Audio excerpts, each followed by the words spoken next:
Good morning, students. Last class of আমি speed and velocity ইয়াৰ ওপৰত আমি আলোচনা কৰিছিলোঁ আৰু তোমালোকক speed আৰু velocity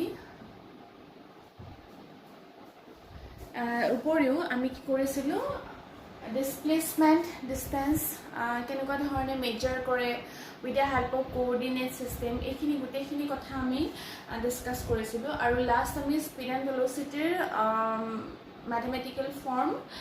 কেনেকৈ ডেনোট কৰে আৰু কোনটো ভেক্টৰ আৰু কোনটো স্কেলাৰ কোৱান্টিটি এইখিনি কথা আমি আলোচনা কৰিলোঁ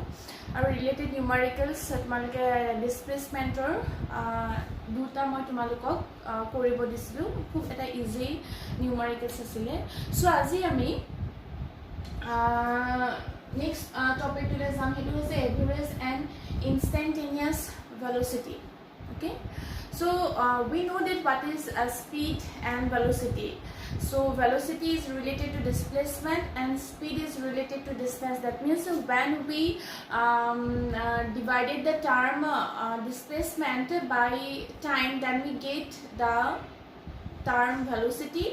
and distance divided by time, then this one is equal to speed. Okay, so average and instantaneous velocity means what? First, suppose মই তোমালোকক ইয়াত এটা explanation দেখাইছো. First, we know that s is equal to vt. এটা আমি এটা relationship পাইছিলো. It is about ধৰি ললো মই এটা point here দেখাইছো from a to b. Suppose এখন ট্ৰেইনে a পৰা b ষ্টেচনলৈকে ট্ৰেভেল কৰিছে বা এখন গাড়ীয়ে a পৰা b লৈ ট্ৰেভেল কৰিছে আৰু a পৰা b লৈ যেটো ট্ৰেভেল কৰিছে সেই ট্ৰেভেল কৰা তাৰ যেটো ডিসটেন্স সেই ডিসটেন্সটো হৈছে 1000 মিটাৰ আৰু এটো হৈছে s 1000 মিটাৰ টু a পৰা b লৈ ট্ৰেভেল কৰিবলৈ গাড়ীখনক বা ট্ৰেইনখনক টাইম লাগিলে 100 সেকেন্ড যদি হে 1000 মিটাৰ ডিসটেন্স ট্ৰেভেল কৰিবলৈ 100 সেকেন্ড টাইম লাগিছে তেতিয়াহলে what is the speed সেই গাড়ী বা ট্ৰেইনখনৰ স্পীড কিমান হ'ব উলিয়াবলৈ হলে আমি জানো কেনেকৈ কৰিম speed is equal to distance divided by time, because we know that v equal to s divided by t. Distance divided by time, that means 1000 meter divided by 100 second, we get 10 meter per second. Eto hoy gol tar ki speed. It is about এই গোটেই বস্তুটোকে মই বেলেগ ধৰণে তোমালোকক explain কৰিবলৈ বিচাৰিছো. Suppose 100 meter যেটো distance ক্যাৰি কৰিছে সৰি 1000 meter যেটো ডিসটেন্স ক্যাৰি কৰিছে এই যেটো মই তোমালোকক পাথ ইয়াত মই দেখাইছো এই পাথটো ধৰি ললো যে এটা নিৰ্দিষ্ট টাইমৰ ক্ষেত্ৰত ফৰ সাপোজ মই কনসিডাৰ কৰিছো 5 সেকেন্ডস অৰ কনসিডাৰ কৰিছো 10 সেকেন্ডস এটা টাইমত কি কৰিছে তাৰ যেটো ট্ৰেভেলিং ডিসটেন্স এই ট্ৰেভেলিং ডিসটেন্সটো সাপোজ ইউনিফৰ্ম হোৱা নাই বা চেঞ্জ হৈছে ডিসটেন্সটো এনেকৈ ধৰণে আমি গৈ আছো কোনবা এটা পাথত গৈ থাকোতে প্ৰথমতে আমি গৈ আছিলো ধৰি ললো যে আমি 10 সেকেন্ডছত ধৰি ললো আমি 50 মিটাৰ ডিসটেন্স ক্যাৰি কৰিলো 10 সেকেন্ডছত আমি কিমান কৰিলো 50 মিটাৰ ডিসটেন্স ক্যাৰি কৰিছো ফৰ এক্সাম্পল মই ধৰি ললো যে প্ৰথমতে আমি 50 মিটাৰ ডিসটেন্স ক্যাৰি কৰিলো 10 সেকেন্ডছত কিন্তু পিছৰ অলপ সময় পিছত দেখিছো যে সেম 10 সেকেন্ডস আহিছে কিন্তু এবাৰ আমি তাৰ জিৰো ডিসটেন্স আমি ইনিশিয়ালি 50 মিটাৰ গৈছিলো তাৰ পিছত দেখিলো যে হেতু আমি 20 মিটাৰ হে গৈছো পিছৰ আকৌ দিছো টাইম টু সেম আছে 10 সেকেন্ডছত কিন্তু আমি ডিসটেন্স কিমান ক্যাৰি কৰিছো 20 মিটাৰ ক্যাৰি কৰিছো ঠিক আছে তাৰ পিছত ধৰিলো নেক্সট দেখিলো যে 5 সেকেন্ডস ধৰিলো নেক্সট 5 সেকেন্ডছত ধৰিছো এবাৰ আমি 25 মিটাৰ গৈছো এই যে মই তোমালোকক দেখাইছো ইয়াত মই দেখাইছো যে ইয়াত কি হৈ আছে তাৰ যেটো টাইমৰ এগেইনষ্ট ডিসটেন্স সেই ডিসটেন্সটো কি হৈ গৈ আছে ধৰি ললো যে ফাৰ্স্ট 10 সেকেন্ডছ যদি 50 মিটাৰ হৈছে নেক্সট 10 সেকেন্ডছত তাৰ স্পীডটো কি হৈছে ডিসটেন্সটো কি হৈছে 20 মিটাৰ হে কেৰি হৈছে তাৰ মানে কি এনেকুৱা ধৰণৰ কিবা আমাৰ সিচুৱেচন হ'ব পাৰে সপোজ আমি গৈ আছো এটা ইমান 50 মিটাৰ 10 সেকেন্ডছত গৈ আছো আৰু কিবা এনেকুৱা অবস্টেকল আহি গল যাৰ কাৰণে আমি তাৰ কি কৰিছো স্পীড টু কি কৰিব লগা আছে কমাব লগা আছে যেনেকৈ স্পীড ব্ৰেকাৰটো পাইছো স্পীড ব্ৰেকাৰটোৰ ওচৰত আমাৰ কি হয় দেখিলো যে আমাৰ এটা স্পীডোমিটাৰ থাকে স্পীডোমিটাৰতে আমাৰ যিটো কি হুইলছৰ লগত কানেক্ট হৈ থাকে যিটো আমাক কি দেখায় এটা স্পীড দি থাকে তো আমি দেখিছো যে হি 60 কিলোমিটাৰ পাৰ আৱাৰ গৈ আছো অলপ সময়ৰ পাছত স্পীডোমিটাৰ দেখালে 40 কিলোমিটাৰ পাৰ আৱাৰ অলপ সময় দেখাইছে আকৌ 70 কিলোমিটাৰ পাৰ আৱাৰ এনেকুৱা কিবা আমাৰ সিচুৱেচন আহি আছে যাৰ কাৰণে আমাৰ গাড়ীখনৰ স্পীডটো কি হৈ থাকে চেঞ্জ হৈ থাকে বুজি পালানে তো সেই যে আমি চেঞ্জ পাইছো এনেকুৱা ধৰণে আমি যে বস্তুটো পাইছো এই গোটেই বস্তুটোৰ ওপৰত বেছ কৰি পেলাই আমি ইয়াত বেলেগ ধৰণে ইয়াৰ স্পীডটো আমি মেইনটেইন কৰিব পাৰো বা স্পীডটো আমি কি কৰিব পাৰো মেজাৰ কৰিব পাৰো আৰু এনেকৈ মই নেক্সট ধৰি ললো যে খুব এটা স্মলেষ্ট টাইম মই কেৰি কৰি লৈছো খুব স্মলেষ্ট টাইম এটাত কেৰি কৰি লৈছো আৰু তাৰ ডিসটেন্সটো ধৰি ললো খুব স্মল হয় টাইমো খুব কম সময় আৰু তাৰ ডিসটেন্স কেৰি কৰাটো খুব স্মল হয় ফৰ এক্সাম্পল ধৰি ললো ইয়াৰ পৰা এখিনি এই যেটো পোৰশন দেখাইছো এটো ধৰি ললো খুব এটা স্মলেষ্ট টাইম আৰু সেই স্মলেষ্ট টাইমটো মই ডেল্টা টি বুলি ডিনোট কৰিছো আৰু ডিসটেন্সটো কিমান ডেল এস বুলি মই ডিনোট কৰিছো খুব কম সময়ত এটা কম ডিসটেন্স মই কেৰি কৰা দেখালো 100,000 মিটাৰৰ ভিতৰতে এটা মই স্মলেষ্ট টাইমৰ এগেইনষ্ট স্মলেষ্ট ডিসটেন্স মই কনসিডাৰ কৰি ললো বাকি ধৰি ললো এইখিনি সময়ত ইমানখিনি পাওঁতে তাৰ যেটো কি আছিল ভেলোসিটি অফ স্পীড আছিল এটো ধৰি ললো ইয়াত 20 ওলালে মিটাৰ পাৰ সেকেন্ড তাৰ পিছত এইখিনি ইমানখিনি সময় দেখি ললো যে ইয়াত ধৰি ললো কিমান ওলালে 4 মিটাৰ পাৰ সেকেন্ড এনেকুৱা ধৰণৰ সেম পাথত চেঞ্জ হ'ব পাৰে ইয়াৰ কি হৈছে স্পীডটো যেটো আমাক স্পীডোমিটাৰে দেখাই আছে বুলি কৈছো তেতিয়া আমি এভাৰেজ স্পীডটো কেনেকৈ উলিয়াব পাৰো মই এই দুটা টাৰ্ম দেখাইছো এটা মই এনেকুৱা ধৰণে কনসিডাৰ কৰিছো আৰু এটা মই স্মলেষ্ট টাইমৰ এগেইনষ্ট স্মল ডিসটেন্স কেৰি কৰিছো যেটো মই এই কথাটো ইয়াত মেনশন কৰিছো তো আমি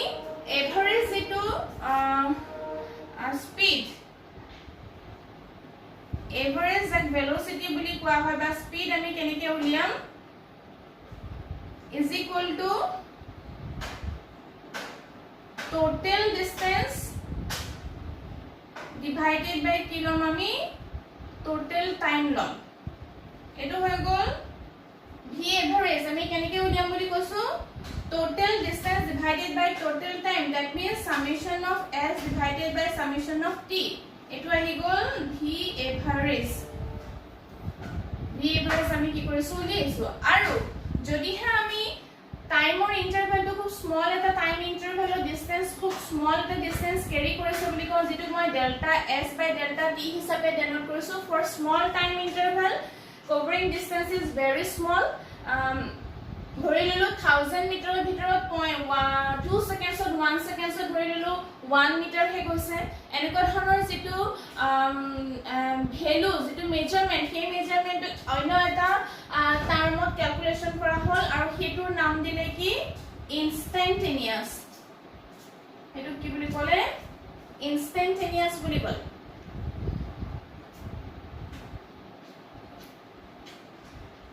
instantaneous বুলি কোৱা হল সো instantaneous তো আমি কেনেকুৱা ধৰণে মেজাৰ কৰো এটো instantaneous means কি del s divided by delta t del s divided by delta t এই যে আমি instantaneous velocity তো আমি যে ডিনোট কৰিছো যেটো মই কৈছো যে খুব এটা কম সময় লোৱা হয় স্মলেষ্ট এটা টাইম ইন্টাৰভেলটো খুব কম লোৱা হয় এটা আমি কিমান কম লব পাৰো মিনিমাম আমি কিমান লব পাৰো হেতু আমি ইনস্ট্যান্টেনিয়াসত ধৰি তাৎক্ষণিক মানে তাৎক্ষণিক বুলি ক'লে ঘপককে খুব এনেকুৱা ধৰণে আমি কিমান ঘপককে হৈছে যেটো আমি পটককে আমি কি কৰিব নোৱাৰো ধৰিব নোৱাৰো ঠিক আছে সো সেই যেটো ইনস্ট্যান্টেনিয়াস আমি পোৰশনটো আমি লম সেই ইনস্ট্যান্টেনিয়াসৰ কাৰণে আমি কি কৰিম যে যেটো টাইমৰ ইন্টাৰভেল সেই টাইমৰ ইন্টাৰভেলটো একেবাৰে কম লম কম মানে এটো নহয় যে 0 বুলি ক'লে আমি হেতু নুবুজাও 0 means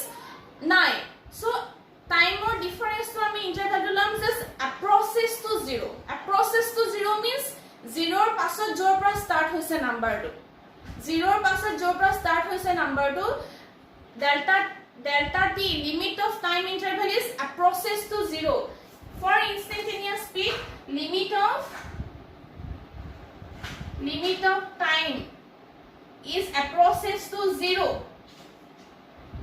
delta s by delta t then this one is known as instantaneous তেতিয়া এটো কি বুলি কব instantaneous বুলি কোৱা হ'ব and this one is equal to denoted by ds divided by dt এটো কি হিচাপে ডেনোট কৰিছে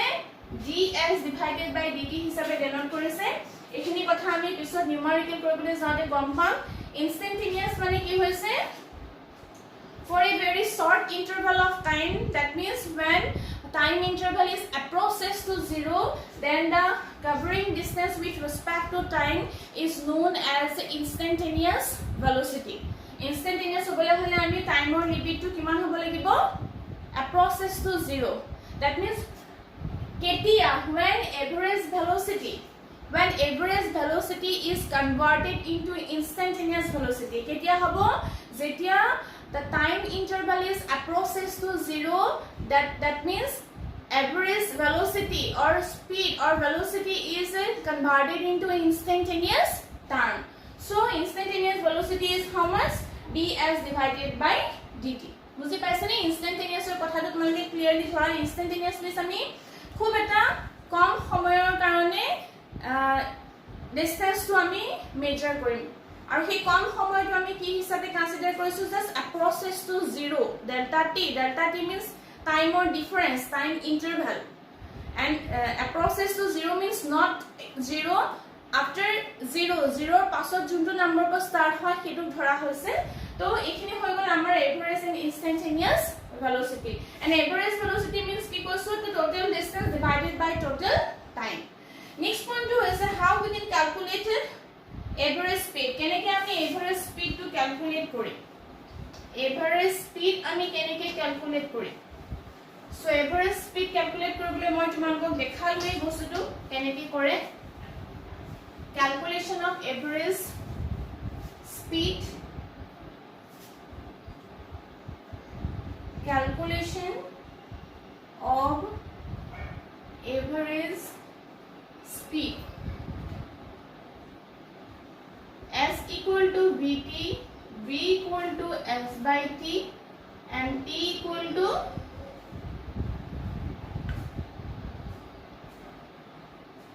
s equal to vt v equal to s by t and t equal to কিমান হ'ব s divided by v okay তো এতিয়া suppose মই এখন টেবুল দেখাইছো t1 of speed to v1 ধৰিছো t2 speed to v2 and t3 speed is v3 তাৰ মানে আমি ধৰি লৈছো এখিনি ডিসটেন্সত মই t1 to v1 t2 v2 and t3 কি ধৰিলো v3 হৈ গল okay so at that portion s equal to how much s1 equal to কিমান হ'ব vt নহয় জানো তো তাহলে কিমান হ'ব v1 t1 ইয়াত কিমান হ'ব s2 v2 t2 ইয়াত কিমান হ'ব v3 t3 okay so তেতিয়ালে আমি v average কেনেকৈ উলিয়াম total distance means s1 s2 s3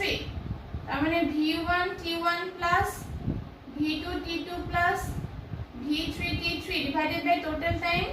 t1 plus t2 plus t3 okay and next point suppose আমি এনেকুৱা এটা কন্ডিশনত উলিয়াব লাগে নেক্সট টু এটো ফাৰ্স্ট টু হৈছে সেকেন্ড টু suppose আমাৰ হাতত given quantity আছে distance আছে velocity দিয়া আছে আমি কি উলিয়াব লাগে এতিয়া এভারেজ স্পিড উলিয়াব লাগে তাহলে v এভারেজ স্পিড তো আমি কেনেকৈ উলিয়াম এটোৰ ক্ষেত্ৰত টাইম কিমান হ'ব t1 s1 বাই কিমান হ'ব v1 হ'ব ইয়াৰ ক্ষেত্ৰত কিমান হ'ব t2 s2 বাই v2 আৰু ইয়াৰ ক্ষেত্ৰত হ'ব t3 s3 বাই কিমান v3 সো আমাৰ v এভাৰেজ কিমান ওলাব তেতিয়া হলে s1 plus s2 plus s3 divided by s1 by v1 plus s2 by v2 plus s3 by v3.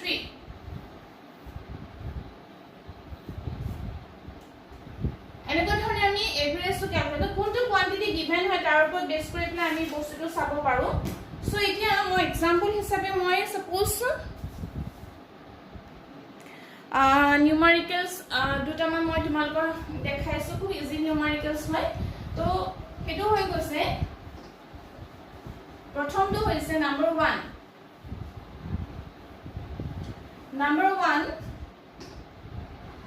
to note কৰা a car goes from 100 km at speed. A car goes from 100 km at speed of 60. A car goes from 100 km at speed of 60 and second 100 km at speed of 40 and second 100 km at speed of 40. Find the average speed. Find the average speed. যেহেতু দুটা mention কৰিছে কি কৈছে যে ফাৰ্ষ্টতে কিমান কৈছে s টো কিমান হৈছে এটো 100 কিলোমিটাৰ গৈছে আৰু 100 কিলোমিটাৰ যাওতে কি কৰিছে তোমালোকৰ ইয়াত তেতিয়া a car gives from 100 km speed of 60 speed to 60 দিয়া আছে distance is 100 and velocity কিমান দিয়া আছে 60 দিয়া আছে তাৰ পিছতে ইয়াত ডিসটেন্স টো কিমান দিয়া আছে এটো নেক্সট এগেইন 100 এ দিয়া আছে আৰু স্পিড টো কিমান দিয়া আছে 40 দিয়া আছে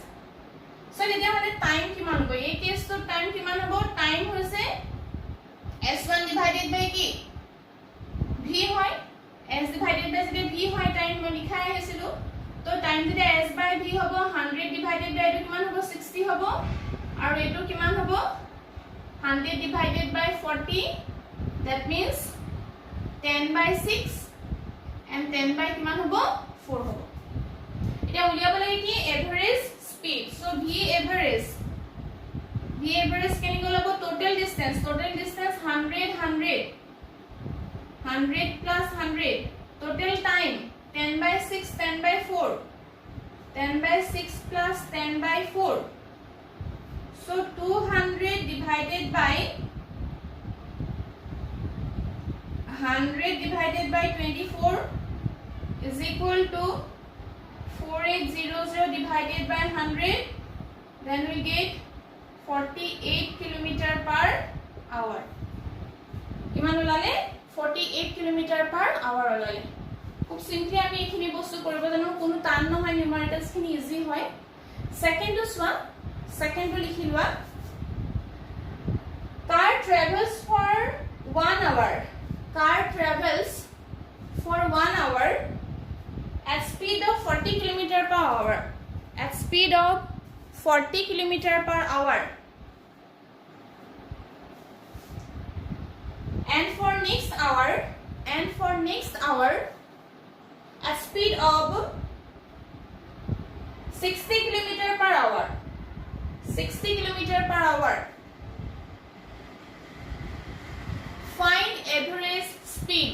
find average speed হলে so next to কি হৈছে কি কৈছে next to তেতিয়া হলে car travels for 1 hour at speed of 40 km per hour speed is 40 km per hour and time is here 1 hour and next how much next is 60 km per hour and time is equal to also 1 hour so তেতিয়া হলে velocity to কিমান হ'ব এটো sorry distance কিমান হ'ব 40 ইয়াৰ distance কিমান হ'ব 60 to v Diaz v 40 km/h 60 km/h দিলে ফৰেষ্ট কেজত ডিসটেন্স কিমান হ'ব s = vt নহয় জানো v * t 40 and again v * t 60 হ'ব তো what is v average is total distance 40 plus 60 divided by total time 2 we get 50 km/h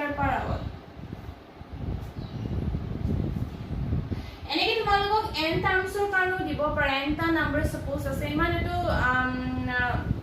algebraic যেটো সাম হে সামলে মই যোৱাগে নাই তোমালোকক এনেকুৱা ধৰণে ইজিলি তোমালোকক কোৱেশ্চনছ বোৰ থাকিব সো এটো হৈ গল আমাৰ সেকেন্ড টাৰ্মটো ঠিক আছে থাৰ্ড কোৱেশ্চনটো হৈছে থাৰ্ডটো লিখা তোমালোকে থাৰ্ডটো নিজে কৰিব লাগিব মই এক্সপ্লেইন কৰি দিম কিন্তু তোমালোকে মোক সলভ কৰি নিজে দেখাব লাগিব ঠিক আছে লিখা A body traveling in straight line traverse one third distance with velocity 4 meter per second. A body traveling in straight line traverse one third distance with velocity 4 meter per second.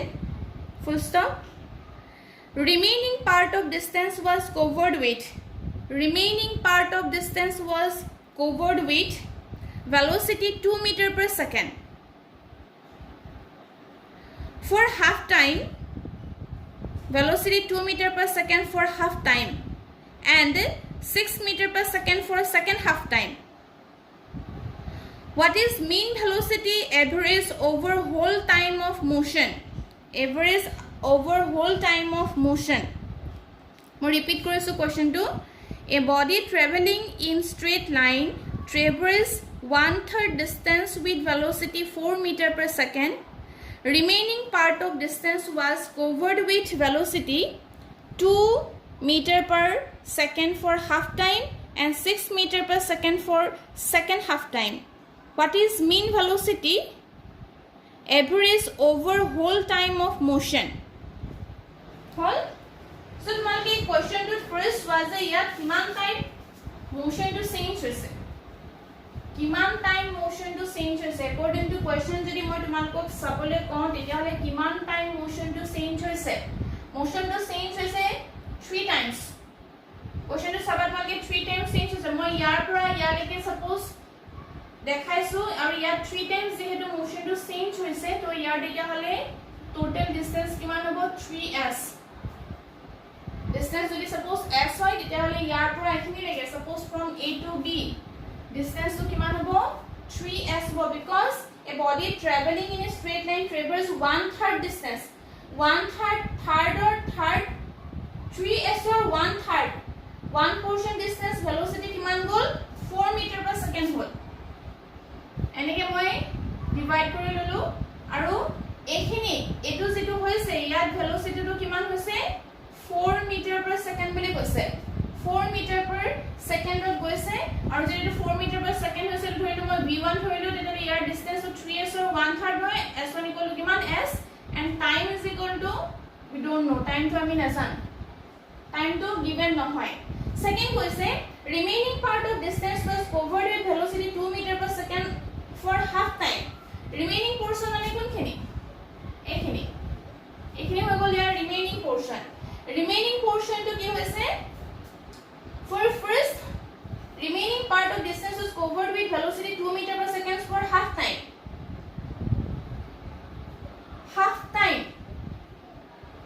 এখিনিটাৰ speed কিমান হৈছে 2 meter per second and next কি কলে next half time ত কিমান হৈছে v3 টো কিমান কৈছে 6 meter per second বুলি কৈছে okay so here t2 and t3 is equal to we don't know আমি নাজানো হেতু তাৰ পিছতে s2 টো আমি গম নাপাওঁ s3 ও আমি গম নাপাওঁ এখিনি বস্তু আমি নাজানো given quantities এখিনিয়ে হয় বুজি পালানে এখিনি আমাৰ given quantities হয় এতিয়া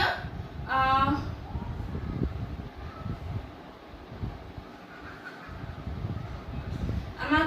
সো এখিনি হোৱাৰ পিছত এতিয়া আমাক কি উলিয়াবলৈ দিছে v V average is equal to how much? So এইখিনি হৈছে ডাটা, গিভেন ডাটাখিনি এইখিনি ইয়াৰ পৰা চাই তোমালোকে এভাৰেজ ভেলোচিটিটো মোক উলিয়াই দেখাব লাগে আৰু যদি কিবা বুজাত অসুবিধা হৈছে মোক তোমালোকে সুধি ল'বা, সামটো মোক কৰি দেখাবা আৰু নেক্সট ক্লাছত তোমালোকৰ স্লোপ অফ ভেলোচিটি টাইম গ্ৰাফলৈ যাম আৰু ইয়াৰ যিবোৰ নিউমাৰিকেলছ আছে খুব ইজি হয়, ইমান টান নহয়। তোমালোকৰ এক্সাৰচাইজত এটা নে দুটা আছে, তোমালোকে কৰি চাবা আৰু যদি ধৰিব পৰা নাই মোক সুধি ল'বা। চ' আজি মই ক্লাছটো ইমানতে সামৰিছোঁ। Thank U.